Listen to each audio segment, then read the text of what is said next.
അദ്ദേഹത്തിന്റെ നെറ്റിയിൽ ചുംബിച്ചു.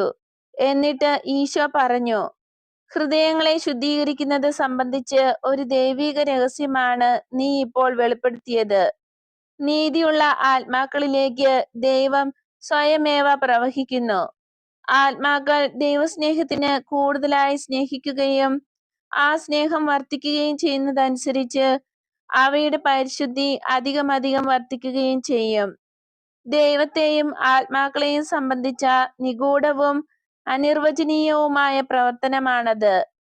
യോഗാത്മകമായ നിശബ്ദതയിൽ അത് പൂർത്തീകരിക്കപ്പെടുന്നു. മനുഷ്യവചസ്സുകൾക്ക് വിവരിക്കാനാവാത്ത ആ ശക്തി പരിശുദ്ധിയുടെ അവർണ്ണനീയമായ പരകോടികളെ സൃഷ്ടിക്കാൻ കഴിയും. തനിക്ക് ദൈവത്തിൽ നിന്ന് കൂടുതൽ സ്നേഹം ലഭിക്കുന്നതിന് വേണ്ടി പ്രാർത്ഥിക്കുന്നതിൽ ഒരു തെറ്റുമില്ല. അത് ബുദ്ധിപൂർവകവുമാണ്.